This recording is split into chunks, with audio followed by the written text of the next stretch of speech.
중국 바다의 불가사리 개체수가 갑자기 급증해 중국 전역에 비상이 걸렸습니다.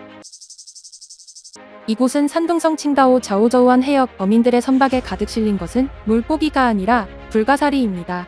이곳의 불가사리는 2년 전부터 개체수가 늘어났는데 지난 6월부터 더욱 폭증하기 시작해 양식 조개를 마구 잡아먹기 시작했습니다. 더 이상 감당이 안 될 정도로 개체수가 늘어나자 어민들이 직접 불가사리를 잡아올리고 있는 거죠. 한 중국 조개 양식 어민은 동죽 조개 양식 어민들이 큰 피해를 보고 있어요. 저는 올해 300만 위안 넘게 투자했는데 3분의 2는 손해를 봤습니다라며 울었습니다. 칭다오 해양당국은 여전히 원인을 찾지 못하고 있는데요. 현재로선 저인망 그물 등을 동원해 직접 잡아다 버리는 것이 가장 현실적인 대안이라며 이렇다 할 방법을 내놓지 못하고 있습니다. 이처럼 불가사리는 별을 닮은 겉모습과는 달리 전혀 귀여운 대상이 아닐 뿐더러 오히려 골칫거리인데요. 육식성인 불가사리는 먹이를 가리지 않고 계속 먹어대는 습성까지 가지고 있습니다. 몸을 잘라내어도 다시 재생되기 때문에 죽일 수 없다는 뜻의 불가사리에서 유래한 불가사리라는 이름에서 알 수 있듯이 현존하는 생물들 중에서도 특히나 강한 생물입니다. 또한 영하 30도 이하에서도 버틸 정도로 추위에 강해 북극이나 남극 심해에서도 살아남는 생명력을 가졌죠. 따라서 전 세계 생태계 전문가들은 불가사리를 바다의 해적이라 부르며 경고의 메시지를 전하는데요. 불가사리는 티조개, 홍합과 같은 작은 어패류부터 자신보다 몸집이 큰 연체류와 해양생물 등 모든 갑각류와 어패류, 산호까지 먹어치우죠. 불가사리는 여느 극피동물들과 다르게 계획적인 방법으로 사냥을 합니다. 일단 주변의 상황을 파악하기 위해 5개의 팔을 모두 치켜든 뒤 먹잇감이 포착되면 천천히 다가가 먹잇감에게 달라붙습니다. 이후 위장을 몸 밖으로 꺼내 먹잇감을 천천히 흡수합니다.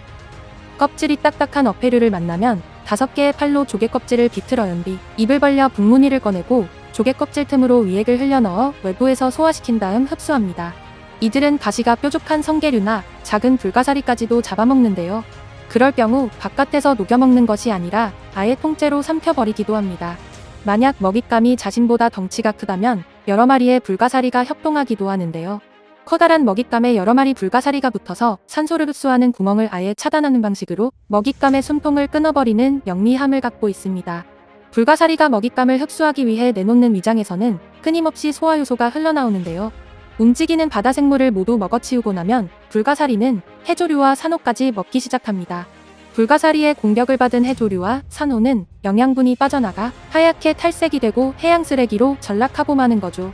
불가사리는 암수가 한 몸이라 번식이 쉽고 한 해에 많게는 300만 개의 알을 낳는 데다가 몸이 잘린 부분을 재생할 수 있고 잃어버린 부분에서 몸의 다른 부분이 자라날 수도 있습니다. 이렇게 번식력도 생명력도 강하지만 정작 인간들에게는 한없는 골칫거리 중 하나일 뿐이죠. 하지만 우리나라 바다에서 피해를 주는 불가사리는 아무루 불가사리 단 한 종뿐입니다. 태평양 북서에 널리 분포하던 아무루 불가사리는 현재 전 세계에 광범위하게 서식하고 있는데요. 이렇게 전 세계 바다에 퍼진 이유로는 나라와 나라 사이로 선박이 이동하면서 바닷물을 채우고 버리는 과정에서 바닷물과 함께 유입된 것으로 파악되고 있습니다. 이 아무루 불가사리들의 고향인 북태평양에서는 매일 믿을 수 없을 만큼의 큰 피해가 발생되는데요. 2013년에 발표된 해양생물학 논문에서는 아무루 불가사리에 대해 가장 큰 자연적 위협이다라고 표현할 정도였습니다. 불가사리에 의해 북태평양의 산호초 비율이 단 4년 만에 50%에서 5%까지 감소했고, 이처럼 파괴된 생태계가 복원되는 데는 최소 10년의 시간이 필요하다며 위험성을 강조했습니다. 이처럼 전 세계의 골칫거리인 아무루 불가사리가 한국에는 일본을 통해 유입된 것으로 알려져 있는데요. 사실 한국의 토종 불가사리인 별불가사리는 어민과 해양 생태계에 전혀 해롭지가 않습니다. 해저에 가라앉은 유기물과 각종 동식물의 사체를 주로 먹기 때문에 오히려 이로운 불가사리로 분류되죠. 그런데 토종 별불가사리가 아무루 불가사리까지 잡아먹는 장면이 목격되었는데요. 아무루 불가사리는 여름에 심해로 들어가 여름잠을 자는데 이때 특히 움직임이 둔해집니다. 그때를 노려 심해에서 유기물을 먹던 별불가사리가 아무루 불가사리를 잡아먹는 것이죠. 하지만 별불가사리가 아무리 먹어치워도 아무루 불가사리의 엄청난 번식력을 따라잡긴 역부족이었습니다. 그런데 토종 불가사리, 별불가사리의 노력에 더해 한국인들의 지혜가 더해지면서 아무루 불가사리는 더 이상 한국에서 해양의 해적 노릇을 길게는 하지 못했습니다.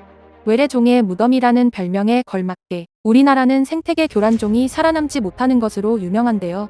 토종 가물치와 메기에게 잡아먹혀 더 이상 살아남지 못하는 황소개구리, 모피와 식용 목적으로 들어왔지만 토종동물인 삭과 수달의 먹잇감이 된 뉴트리아.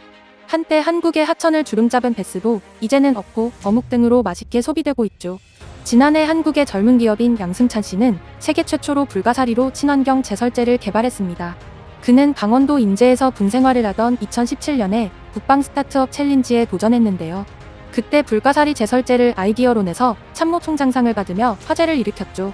겨울철 필수품인 제설제는 주로 염화칼슘, 염화나트륨이 주성분인데요.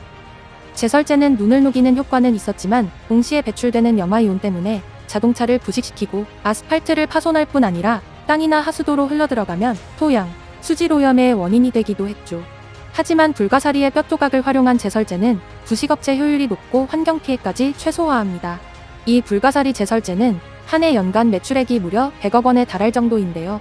이 제설제는 국내뿐 아니라 해외에서도 큰 관심을 두면서 캐나다 대여섯 개 주정부와 조달 계약을 앞두고 있고 미국에서는 아마존, 로이스, 홈디포 등 유통업체와 공급 가격을 협상 중일 뿐 아니라 동유럽 파트너는 슬로바키아에 생산 공장을 건설 중이죠.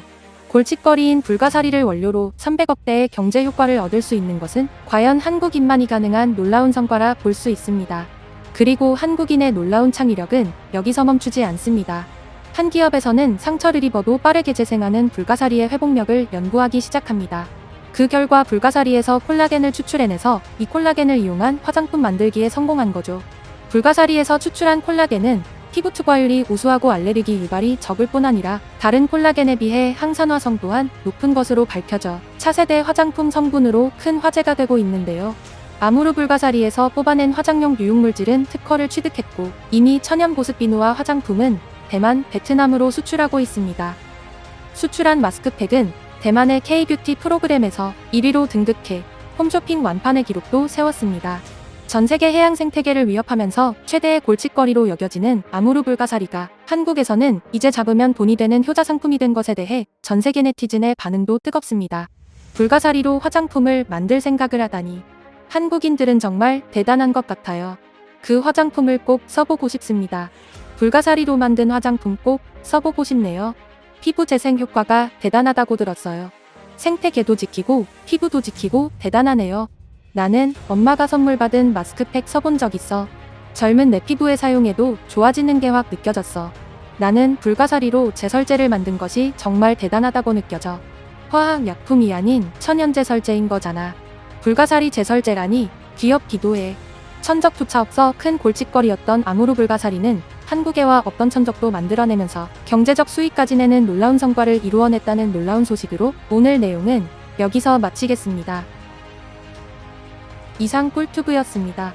이번 영상이 도움되셨다면 구독, 좋아요 눌러주세요. 앞으로도 꿀튜브 채널에 많은 관심 부탁드립니다. 감사합니다.